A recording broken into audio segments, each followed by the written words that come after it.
Hello, everybody, and welcome to our first first fully digital and remote charity digital webinar. Thank you all for taking the time to join us today. I know it's hard times at the minute, and it would be remiss if we didn't have a chance to mention that. It truly is uncertain times, and I would kind of like to echo the sentiment of our CEO who sent an email on his out to everybody this morning. I think that is, as charities, it's important for us to remember that, how we fulfill our organization's missions may change in this time of remote working and digital working. But the importance of that is that the mission itself will not change. I mean, all the amazing work that we do as charities, we can't falter. And all the great initiatives and missions that we work towards must continue. And we must continue to work for those who need it at the time they need it most. At Charity Digital, it's our mission to help those who, to help charities be more digital, essentially. And this mission has kind of become ever more increasingly important with the sort of influx of COVID-19. For me personally, I think one of the most outstanding characteristics of the sector is how it comes together in times such as these. And I know us at Charity Digital, we want to keep encouraging that charities do continue that tradition on, and ask for help where it's needed, learn from each other, and also lean on each other for support and guidance when needed. Internally, we are taking our steps to expand our ability to help the charities that need it. We're creating clear, concise content and making all the information, you as organizations need to make that rapid digital change readily available. That being said, we have created and will continue to create over the next few weeks a series of support articles that meet, all the needs of your charities. Some of the daily content we've released so far is the COVID-19 tech offers available to all charities. So there's a mix of sort of discounted and free trials, donated tech there. We have a lot of information on tips, tricks, tools to adapt to the remote work and lifestyle, and how you can, support your organization, not just from a software point of view, but from a sort of digitally mental health point of view as well. We're also delving into the nuances. So you'll be able to, access some of the, what this means for your fundraising, what this means for service delivery, what this means from an operational perspective. And to top that all off, we kind of want to ask you all for a little bit of help in this scenario as well. What we find resonates best is when charities hear from other charities. So we sent out an email this morning that essentially asked for two things. One of those being an ask for questions. So ask us for help where you need to. We will share that with our experts internally and within the network that we've created over the last sort of 10, 15, 20 years. And we'll be sharing that as a live doc on our site that you can keep adding to and you can use as your source of truth. We're also asking for your stories, to back to the point I made earlier, that as charities, we love to hear and understand how charities are like ourselves are coping as well. So asking for you to share those stories with us, and we're going to do the same thing. Essentially, we're going to publish that on our website, and you can use that to find out how charities like yourselves are changing, adapting, coping, and succeeding during this sort of uncertain future as we are at the minute. You can find all of that information on our website or in your emails if you're signed up to our newsletter. We'll also be pushing that out throughout with the resources as well. We'll have clear links to them. Anyways, today is webinar day, as we've talked about. I hear the virtual chairs all around. It's obviously a little bit different than usual. I'm kind of sat in my kitchen on my own at the minute, talking to a screen.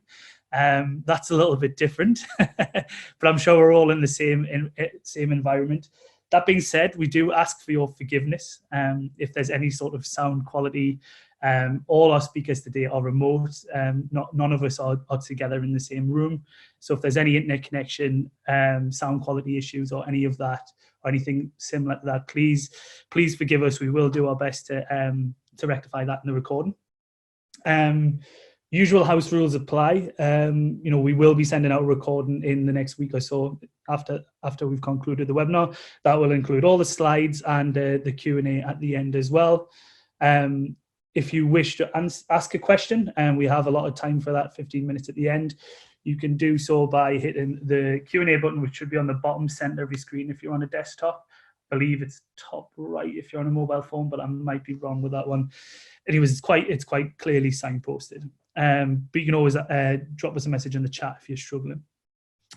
Onto the webinar of the, onto what you're all here for today, which is our webinar. Today's webinar is all about CRM.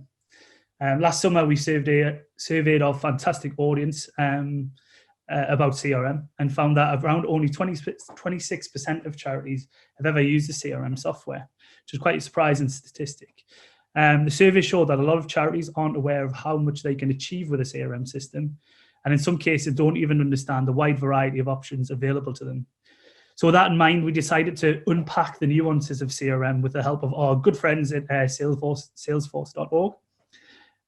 We created a report of our survey findings and an infographic, which I'm sure you've all read by now. If you haven't, we will be passing those out with the resources after the fact. And in the report, we outlined some CRM benchmarks for benchmark trends for 2020. We also offered practical advice to get charities thinking more realistically about CRM, and we put forward some key tips to get the most valuable about how we can get the most value from CRM systems. Today, you kind of join us on the next step of that journey, and we've pulled together a panel-style webinar this time round that will hope to add the devil to the CRM detail that we published in that report. So joining us today and chairing the panel is Susan Mahone. Susan is a senior product marketing manager at Salesforce.org, which is the social impact center of Salesforce. We also have Heather Black, founder of Economic Change, CIC, which is a social enterprise who are passionate about empowering nonprofits and supporting new talent into the Salesforce sector. And lastly, but certainly not least, we have Penny Townsend, who's the current Chief Operations Officer at Parcedo, which is a platinum status Salesforce consultancy. You also might hear my 2 cents worth from time to time, but don't be surprised or shocked about that. Susan, Heather, Penny, welcome to this very fully remote charity digital webinar. Thank you so much, Chris. Thank you, and thank you to our other panelists for joining us this afternoon. Chris, I'd just like to replicate, I guess, what you said in terms of thanking the audience for taking the time out of their day to join today's online event. We understand that day by day challenges are really changing for everyone, and the situation today is quite different from the situation on the day that all of you registered for the webinar. So thank you again for that. We really want to make sure that we're bringing some value to your day, and we want to deliver some information and learnings from all of our panelists that can prove useful, if not right now, but at some point in the future. So with that in mind, I'd like to kick us off maybe with sharing some resources that Salesforce have made available to our nonprofit community in light of the current crisis. We're really just trying to bring, I guess, much like what Chris said, trying to bring some value, trying to just share resources amongst all of the community at this time. So the first thing I'd like to call out is a blog series. We would welcome people following the current blog series, which really aims to assist nonprofits with navigating the terrain, with producing relevant content, hopefully that can help. I know one very interesting blog that I read recently was what the coronavirus response can learn from community healthcare, a very worthwhile read. So that's one resource that I would suggest folks in the audience check out. Then in terms of our product donations, I mean, as always, we continue to offer those 10 free Salesforce licenses to eligible nonprofits. So that remains the same. Information on that is available on our website. So I would again encourage you to have a look at that. And at the moment, in order to help nonprofit organizations to drive productivity across their organization, we're also making our collaborative tool, Quip Starter, available for free, and that will be free until the end of September 2020. So again, worth checking out in order to help organizations collaborate at this important time. For any of our listeners who are already familiar and availing of our P10, as we call our 10 free licenses program, You will be familiar with our Power of Us Hub, which is our online community of over 40,000 organizations across the globe. So in order to bring the community of nonprofits together at this time to, as I say, share information, share resources, and generally just to help one another out, we've created a COVID-19 topic page in the hub. And on that page, we're bringing together the various threads of conversation from the community and sharing, links to responses. So again, worth checking out. As many of us, maybe we've got reduced, we've no commute times at the moment, so maybe we have a little bit of extra time in our hands. So it can be a great time for many of us to expand our skills. So we've listed some trails on our from Trailhead, which is our online learning platform that may be useful, again, just with helping around best practices on how to collaborate effectively. And finally, whilst we are, not experts in Salesforce in the health area by any means, we have heard some of our customers asking us to share what we're doing right now to really help protect our employees and to focus on our customers at this time. So please do feel free to join us on a live Trailhead webinar where we talk about what our efforts are in this regard. So then let's move on to the task at hand. So let's talk about constituent relationship management. So many charities are using CRM software to track their beneficiaries, their programs, their supporters, their income, their outreach efforts, and much more. As we all know, what's measured is managed. So these charities are empowering themselves to run more efficiently and more effectively, which helps when they're reporting on how their charity is performing. And that has obviously a knock-on effect in terms of helping with financial security or financial contributions, I should say, when you can clearly demonstrate the effectiveness of your organization. So used to full capability, CRM systems can take much of the more cumbersome and even manual work out of managing your most important relationships. That allows you to optimize all of the interactions that you're having with all of those who are associated with your organization. Like with many things, CRM systems are rarely a one-size-fits-all. There are many different options out there. You have out-of-the-box products, and that goes right up to highly customizable alternatives that can be tailored to an organization's specific needs. And then with integration, CRM can work alongside other systems that you may be using. We appreciate that many organizations are using systems that work very well for particular purposes, but great if you can integrate those and really get the benefit of all of your data in one place. So let's move on and have a look at the first of the results. I think we're sharing that on screen at the moment. So who's actually using CRM today? So at the upper end of the organizational size spectrum, the vast majority of large organizations, we can see the vast majority of those are taking advantage of CRM systems. But once we get to that mid-sized nonprofit and below, we see those numbers fall off. So I'd love to engage with our other panelists and see what their views are on these results. And maybe I could start with you, Heather. Yeah, absolutely, Susan. So for me, this slide very much looks at, interprets that organizations grow if they've got a CRM in place. And I think that's maybe coming from my experience of starting out with a nonprofit that was running quite a few years ago now. And I had like 100K turnover. It was just me. And then I had a couple of team members, and I suddenly realized that actually it was much harder kind of operating with spreadsheets, etc. And as a result of putting in a CRM system, I was able to take the organization to 1.3 million within a year. And that was really down to, and I say hand on heart, it was about having a CRM system, because I was able to coordinate efforts of the team better. We could all collaborate and make sure our contacts were on place and we could see visibly what they were doing. I was able to segment and target market all of my contacts. So when an opportunity came up for a tender, I was able to email out everybody and get their buy-in to those tenders, so we could go in with clear stakeholders that wanted to be involved, and having everybody in a system enabled me to do that much more efficiently than if they were embedded in my Outlook, for example. And I also use the CRM to track all our impact with beneficiaries. So I was able to articulate our impact in a much quicker and easier way, which I wasn't really able to do before. And as a result of being able to do all of that, that's what allowed me to win subsequent bids and opportunities that helped me to grow.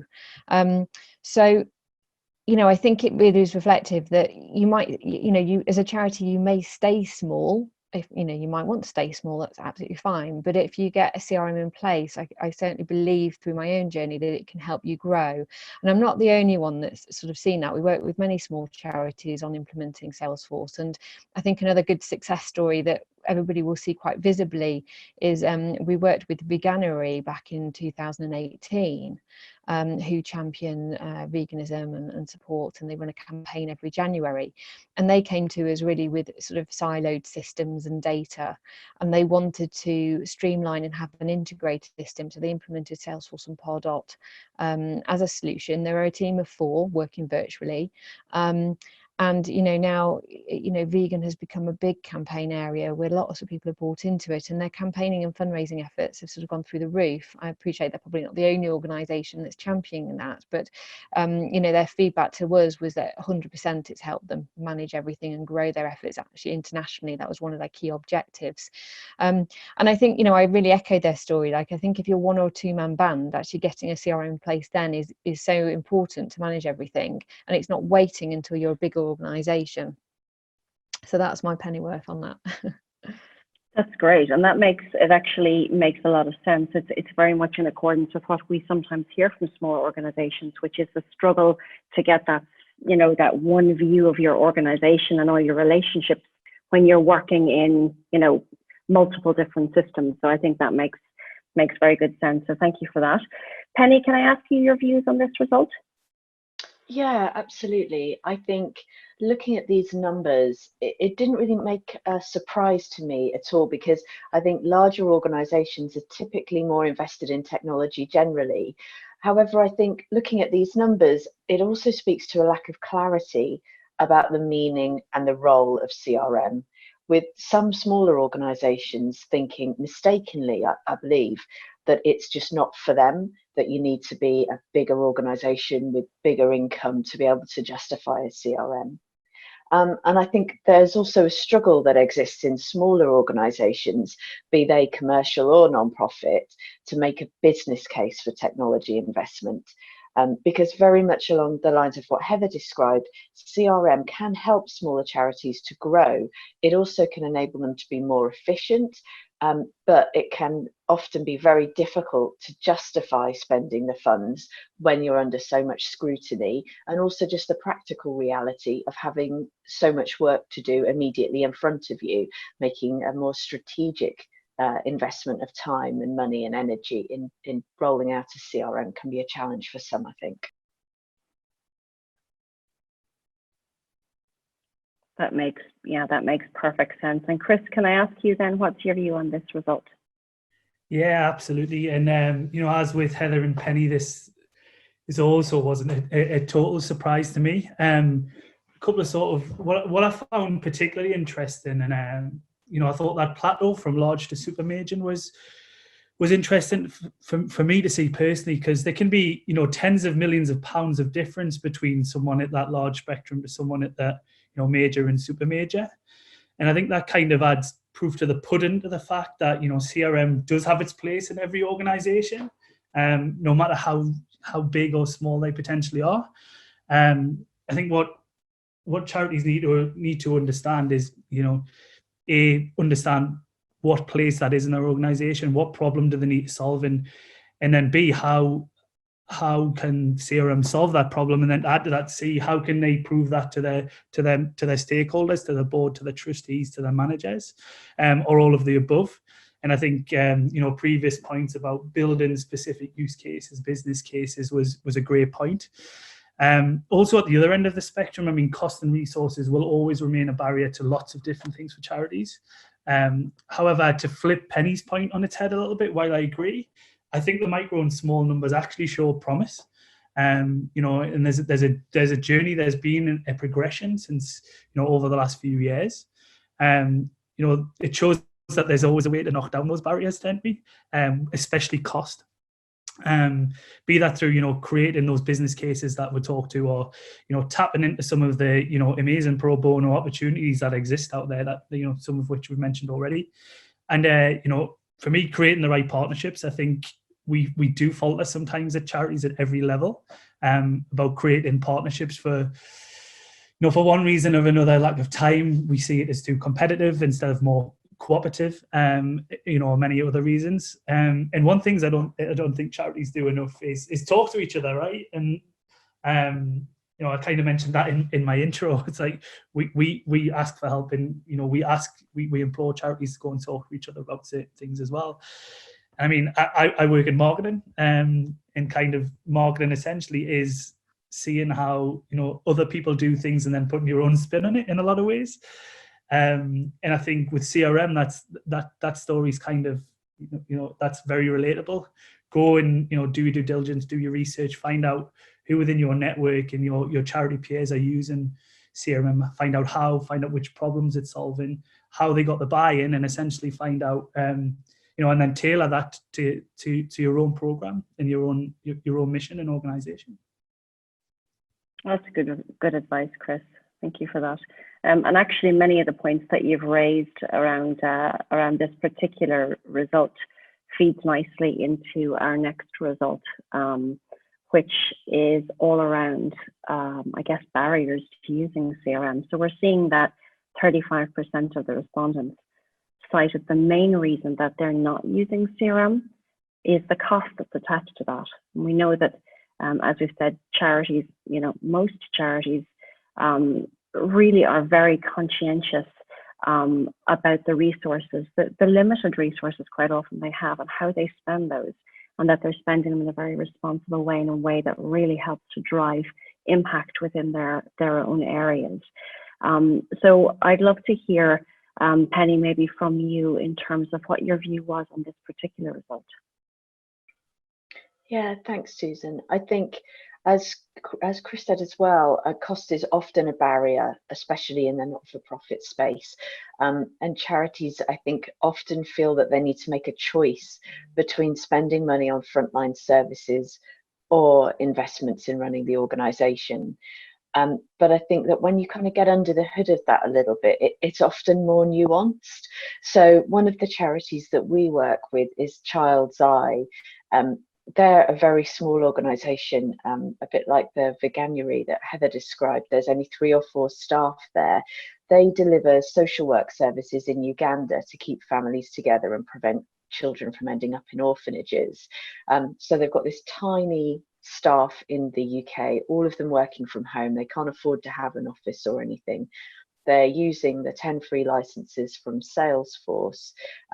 And actually the efficiency that delivers is vital to them, because, at the moment we're all faced with the challenge of working from home, but for them that's normal. And not only does Salesforce enable them to all work from one shared space and all keep in touch at the same time, but it also reduces their costs in other areas. They can do far more with less staff.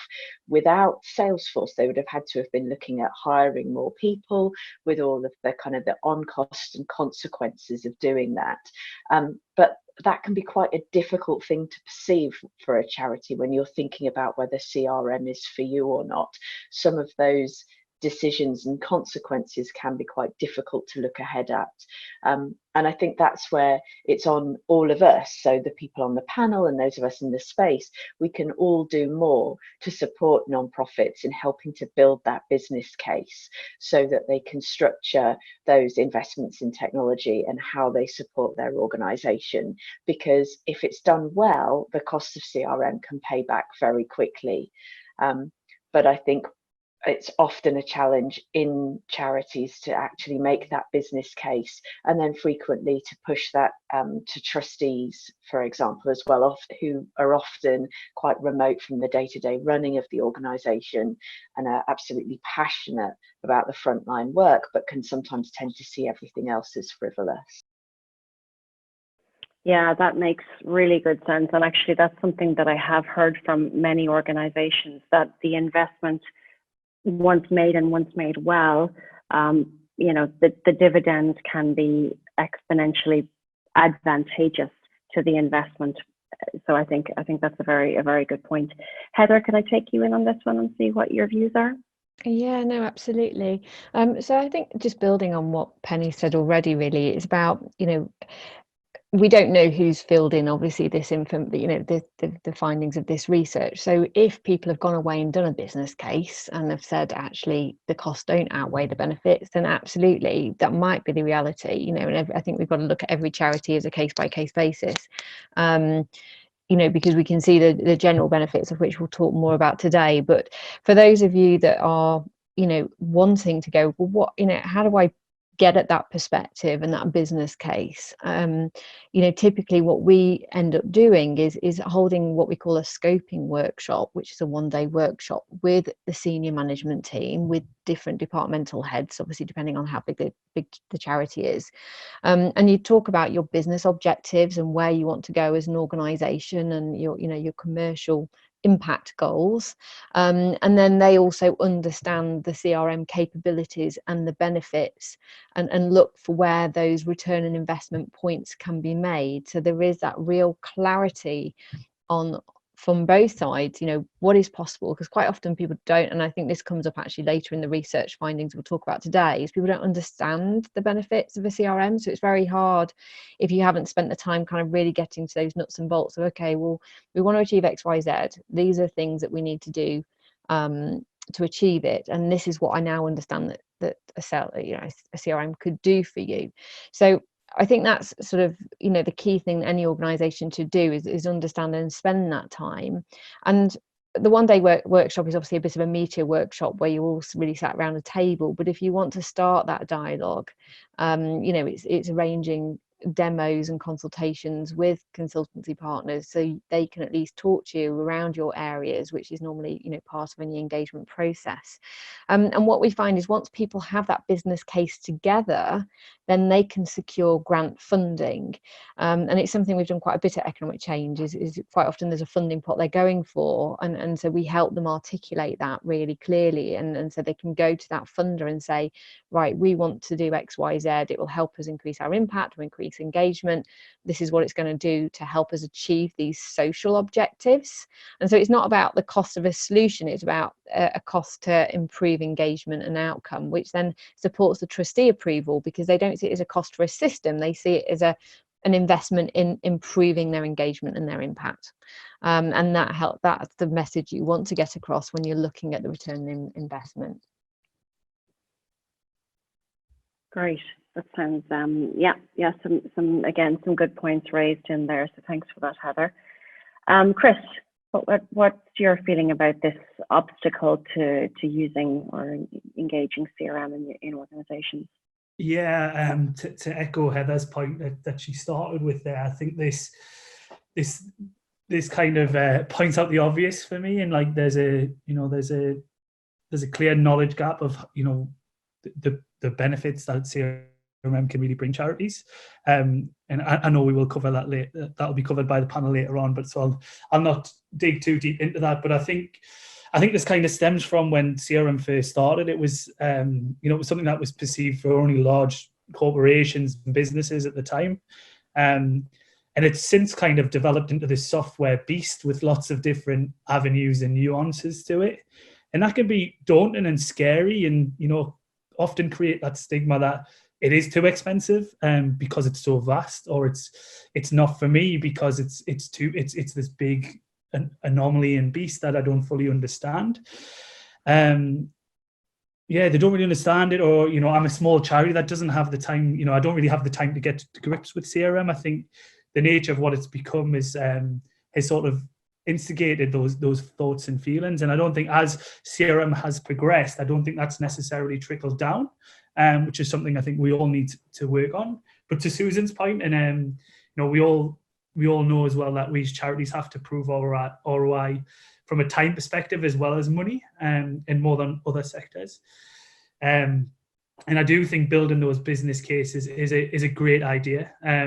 But that in itself could also pose a challenge to charities, because that's certainly on the bottom end of the spectrum, that's a challenge within itself. We actually do have some great content on our site about proving ROI, which we can share after. But just to kind of reiterate my own point, I think that the natural next step is to do your research, do your due diligence, and as I kind of said before, talk to your charities peers, talk to your experts, find out about the help that's out there, because it is out there, essentially. Yeah, I think that's very sage advice. And again, I know some charities who are very open and very happy to share their experiences with others, and give them the benefit of their knowledge. So that seems like a very good place to start if CRM is something that folks are considering. And actually, we've heard quite a bit of talk around cost benefit analysis, and I'm seeing some questions around uses of CRM, benefits of CRM, which brings us nicely to the next result, which we've spoken about this biggest obstacle for many to using a CRM, but another one is, which this result was actually very surprising for me, but many of our respondents are not seeing the benefits of the range of transformative benefits, I should say, that this type of technology can really bring. This result surprised me a little bit. I don't know if it surprised other panelists. Heather, I might ask you what your views are on this particular result. Yeah, absolutely. So I think it's standing back for a moment, and actually, we think about a CRM, and Christine, you've mentioned in Q&As, it's difficult. The reality is as a responsibility, I think, of any director, or managing director of a company or a manager, is what we should be doing as a matter of course is stepping back and looking at what is our process, what are we doing, and developing out a process map. And the way that a CRM helps that process, and a team sort of be really clear on how they engage or support customers, etc., is to look at what they can automate as part of that journey. And that's where immediately you start seeing the efficiency and people feeling and looking happier in the room, because they realize they don't have to send 100 emails every day manually, that actually a system can take over those 100 emails that they're sending because it'll be automated.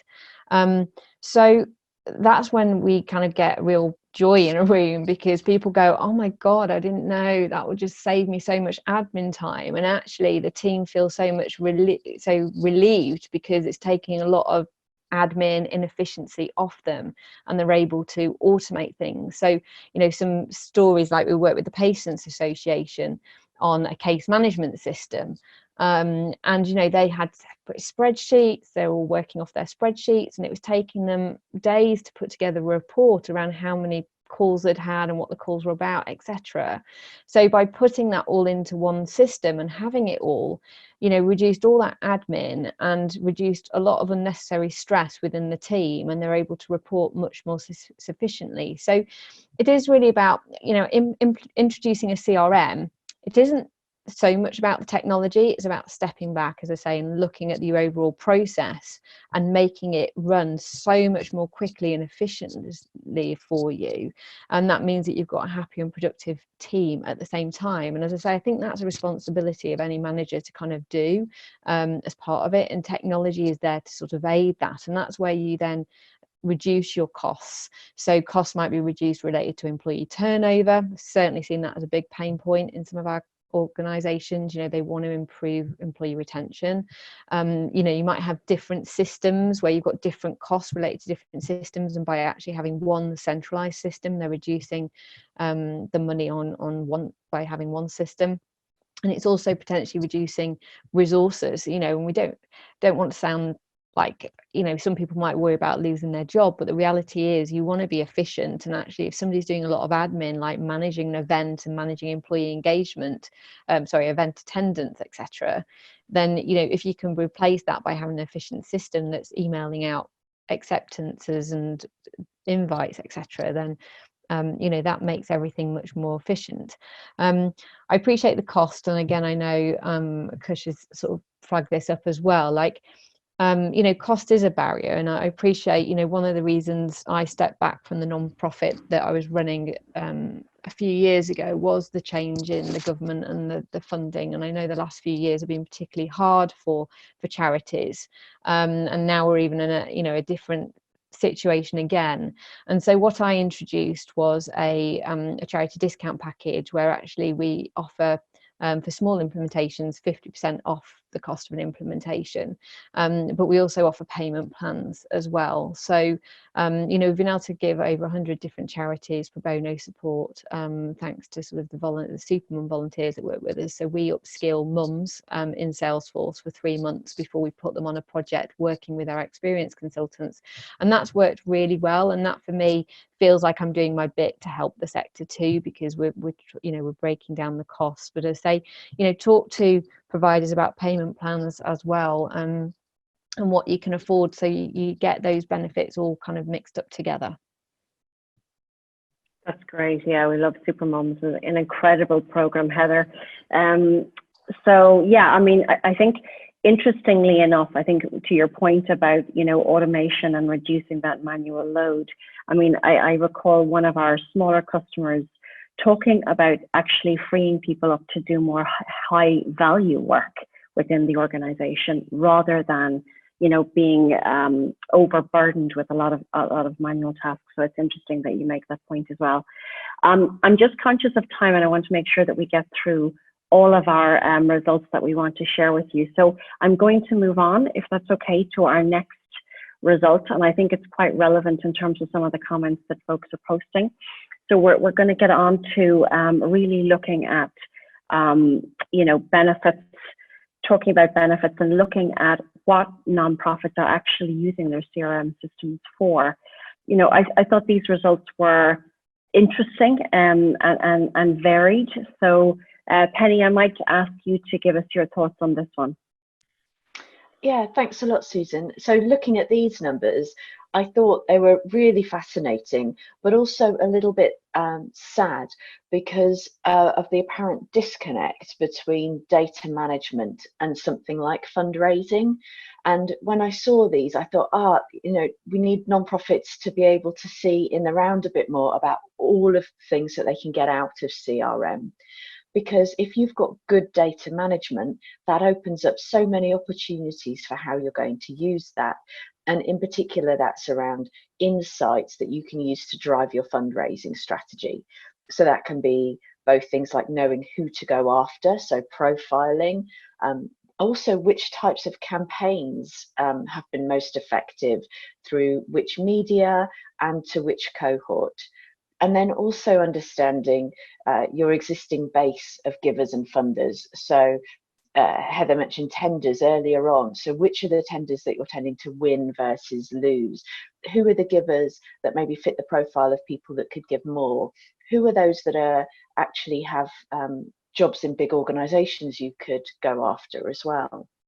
So there's a lot you can do once you've got your good data management in place. A great example of a charity that's benefited from broadening their use of CRM is International Alert. There's a case study on them that I think we're going to share after the session today. And so we started working with International Alert last year, and they'd had Salesforce in place for a while already, but they would be perfectly fitting this result. They were using Salesforce for just core data management and some basic work around fundraising. And really what they needed to do was to transform the way that they were working in country. So they're working to prevent conflict and in conflict zones with local consultants who are going out and doing work in the community. And what we did was extend Salesforce to the recruitment of all of those local consultants. So that eliminated masses of admin. It also hugely improved the quality of that work because it meant that that could be more targeted. Those consultants applying to do that work in community were asked to pick their top 5 strengths, and that could then be matched to the work, so that without any administrative burden, International Alert were better able to put the right person into the right role. And that has just transformed their organization, not just in terms of efficiency, although the admin is much reduced, their data is far better, they can recruit people faster, but it's had a huge impact on quality because it means that they can place those people quicker, they can track their performance quicker, and they can allocate the absolute best resources to where they're most needed. So I think that's a really good example of starting small and then being able to move into something quite different. That's great. Yeah, I love that. Love that case study. Thanks for that. Heather, can I take you in on this one as well, please? Yeah, absolutely. So data management, I think, is a really interesting one, and it does align very much with a story that I can share with Ashley Community Housing, who deal with refugees particularly, and they have 3 different national bases, and they couldn't initially have, they were again sort of on the spreadsheet sort of format with no systems. They couldn't really articulate and work as a team to understand what they had data wise. So by implementing Salesforce 3 years ago, 4 years ago now, I think it's the years are passing by, they've now become a leading centre for data intelligence for refugees, and they're really being able to add value to advise authorities on what's happening with refugees. They can tender successfully for bids, and they can also support their customers better, which is, you know, they got that 360 view. And so I think it's just really about, you know, data management and data intelligence is key, but I think it also, there's a question, is it Katerina, around, you know, what do you use CRM for? It's about having that clear picture of what the CRM roadmap is. And a CRM can be used for pretty much every departmental use in your organization, either as the main system or indeed integrated with another system. So it can cover finance, marketing, HR, service delivery, volunteer management, helpline management. You know, it's kind of got a whole mix of users, and that's why people particularly use Salesforce as opposed to going for siloed systems where you might get a specialist system for fundraising or a specialist system for marketing, etc. You tend to, it's better for a charity to have one system that can do all of those functions and everything's really coordinated for them.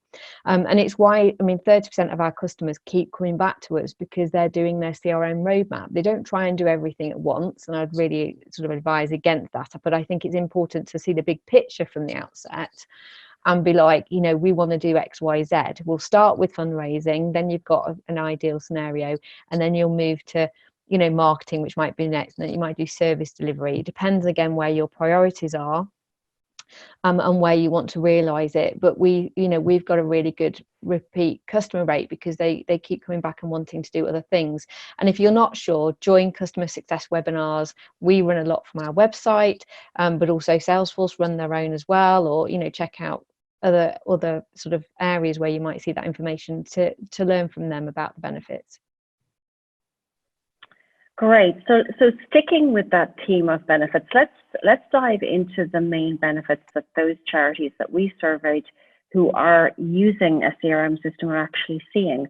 One of the most impressive, obviously, given the number, is the saving time and helping to increase income. Panelists, talk to us about this result. I might start with you, Penny, if that's okay. Yeah, of course. I thought these figures are fantastic. It's really great to see such a positive story about the return on investment that nonprofits can achieve. And I think for my experience in Parcedo, the range of benefits that our customers see from CRM is just as diverse as they are. So a couple of common ones I'd call out that aren't on this list of the top 3 are analytics. That's a really common theme. After implementing a CRM, the charity will find people whose membership fees are maybe still at something like a 1997 rate, or it's that they can join up the story of their constituents, and just have much, much better insights. The second one I'd pick out is communications. So instant, accurate communications is a big benefit for many of our non-profit organisations. I spoke about Child's Eye earlier, and that's absolutely critical for them. And Heather talked about not having to send 100 emails a day, and those are all big advantages around communications, the speed and the personalisation that you can get. A really creative way of achieving CRM, return on investment from CRM, is from our most recent project at Centrepoint, actually. So Centrepoint, the big charity who try and end youth homelessness. As well as doing work with individual young people, they also own and manage a lot of property as well. And Centrepoint are real innovators when it comes to Salesforce. They're constantly reinventing what they can do with the platform. And in this most recent project, we've moved their building maintenance onto the platform. And that saved them hours in admin time. It also means that their data's joined up so that they've got a connection now between their property and their end users. It's also made their data more consistent. And the next step that we're going to work on with them is looking at the maintenance contracts part of that, because again, there is efficiencies that they can bring to bear in that will pay back, vastly more than the cost of doing the Salesforce project on this. So I think they're a great example that if you keep challenging yourselves and challenging the platform, the benefits from using CRM really can just grow and grow. That's terrific. I love that comment around benefits being as unique as organizations themselves. That makes total sense. Heather, can I get your views on this one, please? Absolutely, Susan. So I think what we see here is what we'd expect to see from a CRM, or hope for. That's our ambitions, right? We want to see time and money, increased income and cost effectiveness. So I think definitely aligns with what we'd recognise. But I think what's important is to dig down into the granular bits of this about actually what creates this shift. I suppose it relates back to my story a little bit, but I'll sort of illustrate it with some examples of customers we've worked with. I think, tangibly what achieves these big outcomes is about an improved benefits around communication, engagement, and tracking correspondence and outcomes with beneficiaries, volunteers, donors, etc. So to kind of illustrate that, Health Poverty Action saw an increase in 100% of their fundraising efforts due to having improved segmentation and marketing communications through suddenly getting all their data in one place and being able to better communicate with people. Whereas the Shaw Trust increased their number of volunteers by 31% over 12 months as a result of being able to have a better engagement process with new prospects, so they could automate responses, which saved their team time, and they were able to move people through a funnel much quicker, which allowed them to process applications quicker and get people on board. And that allowed them then to win a big national contract amongst other corporate bodies, because they had all these volunteers on board that allowed them to successfully win an amazing contract. So it's really amazing to see a charity and amongst all these other corporates successfully hitting the ground running and achieving things. So I think it's digging down really as to what sits behind these stats and all the bits. Somebody has to own it and somebody has to use the system, but we'll be moving on to those areas shortly. That's great. Thank you very much, Heather. I could keep asking questions, but we have a really engaged audience, which is amazing this afternoon, and many people have posted great questions. So I'm thinking that, Chris, why don't we take some of those audience questions and just make sure that we're answering as many of those as possible. Absolutely, great idea, and big thank you to Susan, Heather, and Penny. Some really good insights and some really great conversation to boot. Really appreciate that. I think that was really insightful. Over to the questions now. They've been flooding in, and I know the panelists have been answering them as we've been going, which has been fantastic. Thanks for doing that. But there's still plenty to answer. If you want to add yours while you're waiting, you can do so by clicking that Q&A button as I said earlier, and just submitting it in the chat. But let's start with Arvind. How much technical expertise would be required to maintain a CRM? For small charities, this would be a stumbling block, as finance would be limited, or more limited to employ an expert who might not always be able to show a tangible benefit, but crucially will be able to valuably contribute to the charity's mission. I can take that one if you like, Chris. I think, Arvind, it really depends on the implementation that you've got and how you're structured as an organization.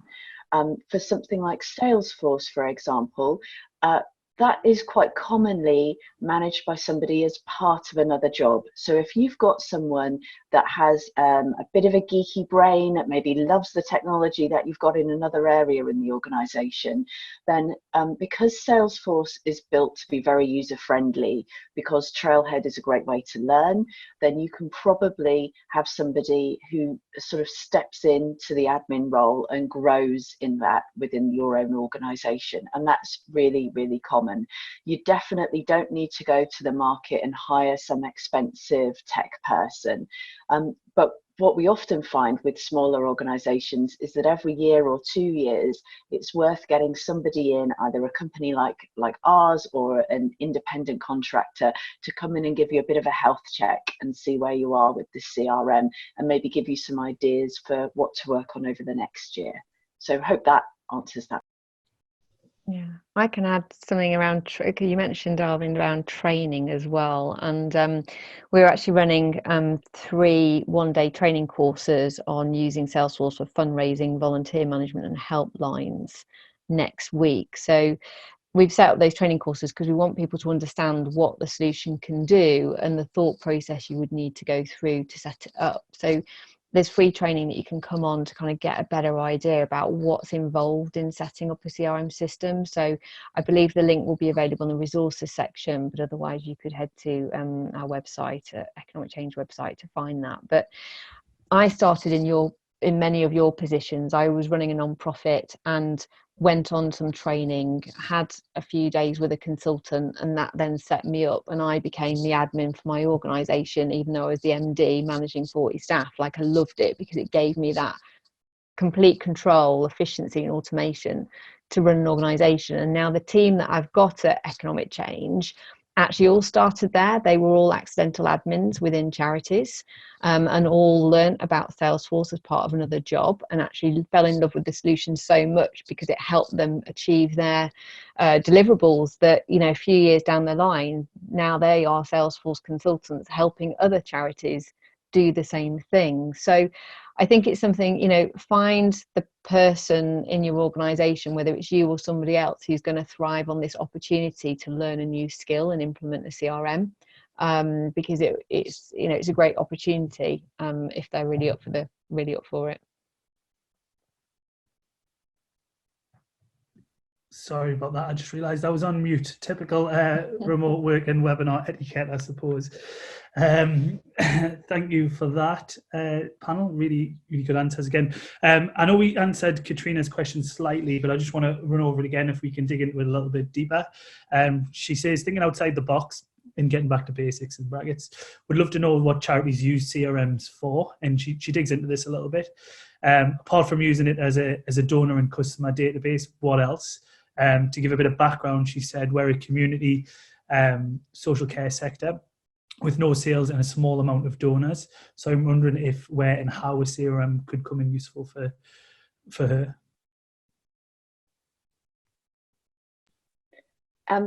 Staywell might be a great example. That's an organisation that we've worked with over the last 2 or 3 years. Staywell run daycare centres for older folks. They've got 3 centres in South London and Surrey, and although they are using their CRM for a kind of a sales element, because folks pay to use their services on the day.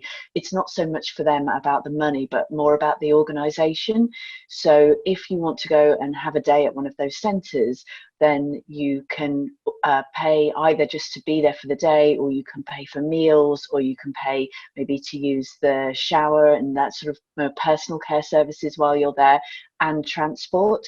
So they use the CRM to kind of structure all of those aspects of planning the day, and for the emails back and forth and communicating that with the people that are purchasing the services. And that's quite a particular implementation, because also they're very much run by volunteers. So we've had to customize the usability of the system quite a lot to make it as simple as possible. So that's a kind of an edge case that I think might sit with what you're looking for. But like we said earlier, every charity uses it for something really quite different and personal to what they do. Thanks very much. Does anybody else on the panel have anything to add? I'm conscious I've got a few, so I'm happy to take turns. Great. That's good. We'll crack on through the questions. Thank you for that, Karina, and for the answer. Next question from Christine. She's happy to invest in our CRM financially. They're really small, around 3 people. But she's battling with the lack of time and confidence, the feeling that it's too difficult. How easy is it to get up to speed and you know, overcome that feeling of lagging behind? So yeah, Christine, I think it kind of goes back to, you know, have you got somebody in your team who's interested in this area? Trailhead, which Salesforce provide, if you're interested in Salesforce, is, you know, a great place to sort of get a feel for what Salesforce provides. There's some introductory trailheads that give you an inkling, and you can try it, and it starts building your confidence straight away, because you start understanding what a CRM can do, and you start getting little qualifications that tick it off. I think it goes back to, people will invest time in this if it's going to help them do their job better. So it's about going back to, if you're battling with time and confidence, it's about, well, actually, you know, let's go back to why this is going to be important for me, because you will find time to do things that are ultimately going to help you do your job better, or somebody in that team, because then there's the motivation. So it's got to be a pull factor rather than the push factor. Because as I say, I'm always really satisfied, and my team equally, if we walk out of the room and everybody's smiling because their lives are going to be better. Like, that is the job satisfaction that we get from doing this role, is, you know, people are happier. So yeah, that would be my recommendation. I would just add one thing to that, Chris, if I may. I mean, I've spoken with quite a few customers who did not have any external help on, say, day-to-day running of their CRM system, but like that, they identified that one person who was interested, and as they started seeing those benefits roll in for their organization, it definitely became easier to justify the time to skill up using all of the various resources that they had at their disposal in order to be able to be self-sufficient with the maintenance and management of their system. Thank you, Susan. Next question. We've got a few questions I've kind of banded together about training. You know, a few people on a few of our participants are asking what training is available, and you know, what access do they have to Salesforce or CRM experts that you know, so they can get advice, help, and guidance. So I think one of my colleagues, Ollie, has posted a link in the chat. Hopefully everybody can see that. And that's to Trailhead, which, as I had mentioned, is our online learning platform. There are thousands of trails. I can't give you the number because I don't know it off the top of my head in there, to help people across all products and you know, all types of use cases, etc. I mean, at Salesforce, we obviously have a team of people, our customer success team, who offer a variety of services as well to organizations to help them be successful. And then I know our partners, you know, will also have many assistances that they can provide to organizations and helping them get up and running as well.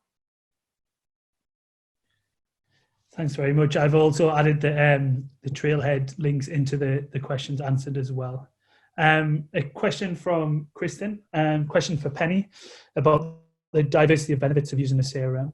How we do get past the phrase CRM. It's an outdated term that maybe is misleading charities and prevents them from considering a platform like Salesforce.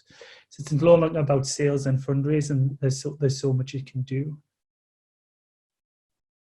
Yeah, that's a really important point, and something that we see quite a lot with charities, and it's definitely a bit of a double-edged sword. It's something to watch for. So working with a big charity recently, in all of the workshops that we did with the end users, we had to kind of explain really about the non-profit success pack from Salesforce, and reassure people that just because it was called Salesforce didn't mean that it was all about sales and selling. And I think Heather spoke earlier about doing workshops right at the beginning of the project to really understand what you're trying to achieve and why. And I think it's at that point that you need to look at CRM as really a tool and a kit that you can use, rather than as being just purely something that's about sales. But on the flip side, you have to be careful about that too, because at a technical level, we've worked with a couple of charities that have renamed a whole bunch of standard objects in Salesforce that can then cause them challenges downstream. So it's an important thing to consider. But yeah, the CRM doesn't really mean what it is. You can think about it as a toolkit that can really drive your organization forward. And a lot of our clients have renamed their system, so they've called it Doris or Storm. So they've created their own name for it rather than calling it CRM or Salesforce, just to add to that. It's funny. Yeah, we're going to crack on. There's only a few questions left. I know we've run over time a little bit, but I want to make sure we get these answered. I'm going to sort of band a few together here. What advice does the panel have for sort of selecting and implementing CRM systems? What sort of processes or criteria should charities ideally look to use when they're going through that? So from our side, it would be, I've got a set of questions actually that we run a CRM planning course, which is free, to kind of help charities think through what they need and actually put together a requirements document. And we're really, I think as a charity can only select a CRM if they're really clear on what they need. So we spend quite a bit of time on that initial consultation stage, almost educating them about what they, what is it they do and what is it they could do with their CRM, so they've got the right set of questions, because that allows then a consultancy provider to clearly sort of report back to them on, okay, well, we understand what you need now that we've got a better idea about how much it will cost. So the advice is it's an educational process between you and a vendor, and it's people will choose a consultancy based on the people they meet, through the case studies they've got, speaking through their customers, and getting that rapport right. So I think you've got to decide as a charity, what are you vetting people on, what is important to you, but at the end of the day, you want a solution that's going to meet your needs, and that's part of that process. Yeah, if I can just echo that, I'd agree with that completely. I think if you are going into this thinking which CRM are we going to choose, then you're probably asking the wrong question to start with. The best place to start is by almost not thinking about technology at all, but really looking at the organization and what problems you need to solve, why you have those challenges, what good looks like, and make sure that you really thoroughly understand that and how you deal with those things if technology didn't really exist. And then you're in a much stronger place to get people to come back to you with how their products and services can map to those needs. And that means you're ready to understand your business case and your costs and your benefits long term. So I would be very much rooted in what the challenges are, what the future looks like, and why you've got those issues, before coming to the conclusion that you need CRM, and beyond that, which CRM you want. I think answering those questions internally is the big thing to work on. Super, thanks very much. Penultimate question from Katrina. How do we ensure we are complying with GDPR, especially you're tracking service users and the impact of the organization? So I can take that one initially.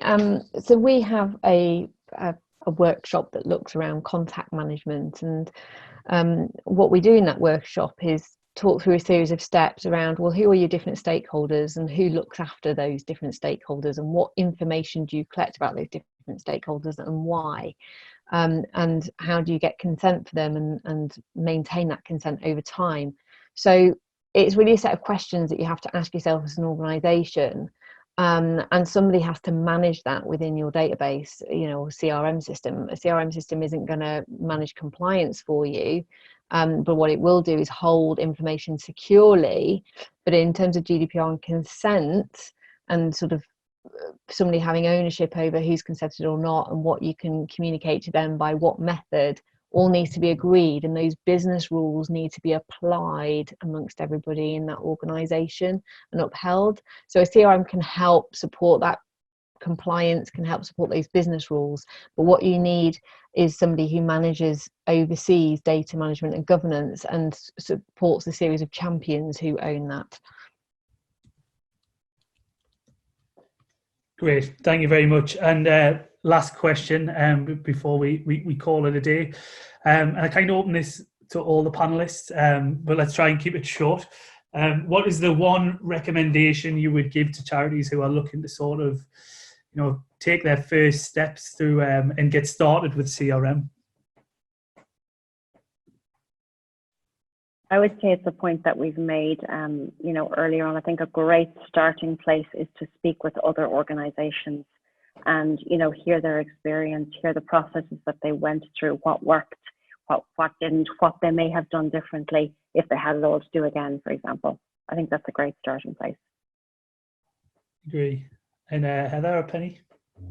Yeah, sure. So for us, I think just building on Susan's point, it's finding out more about what the product can do and the benefits, so you start building that business case. So, a next step might be, for those on your call, if you want to get involved in our training courses that we're running next week in fundraising, volunteer management and helplines, is just build that knowledge and understanding, and then that can help you understand, okay, well, which of this stuff will apply to us and how will it benefit us, because then you'll find the person in the organisation who's excited about it and can take it forward, because you've got the pull, not the push, if you like, in terms of moving through. My advice would be to make sure you fully understand what's achievable for your organisation specifically, and why, and then make sure that you've got the governance in place, which might just be one person. It doesn't need to be a structure, but that you've got that bit of governance there so that you can track your success. I think that for me is really critical, understanding what you want to achieve and why, and that you're able to track it. Magic. Couldn't have said it better myself, which is why I didn't. Thank you to our amazing panel, Susan, Heather and Penny. Great insights there. And thank you all for joining us today, especially those that hang on at the end there. Really appreciate it. Just to reiterate what I covered in the beginning, our COVID-19 Ask and questions and stories campaign is now live. We will be sending out information about that, so please feel free to share any questions or concerns you have with us and your stories. Let us know how you're getting on and coping in the COVID environment. Coming up in our in the interim, next Thursday we're actually taking part in another Salesforce initiative. They've teamed up with Fundraising Everywhere to create this virtual festival called Project Everyone, where a group of people from within the sector are coming together to help other charities navigate the sort of murky waters of coronavirus. We'll be participating in that with a webinar, 30-minute webinar on fighting crisis with content, which will help, which aims to help charities sort of cut through the noise in a time where all our inboxes are saturated with lots of different information. That's on April 2nd. You can sign up for that through our site as well, or visit the fundraisingeverywhere.com/COVID-19, I believe it is. Our next podcast comes out on March 31st, and that's how IT and digital is changing, and how it will change from here on out with our new environment. Our next webinar is on April 9th, and that's how digital can help you manage the impact of coronavirus. It's an internal webinar that we're looking to cover everything from, tech tools and, content that can help you sort of navigate those shows. All of this you can register through our website or sign up to our newsletter to keep updated. You can head over to www.charitydigital.org.uk to do that. Last thing before I let you all go, we do send a feedback form out after every webinar just to make sure that we're bringing the best content we possibly can to you on a weekly cadence. If you could fill that in and send that back, that would be greatly appreciated. Thank you all again. Stay safe, stay sane, and we hope to see you all soon. Thanks. Bye.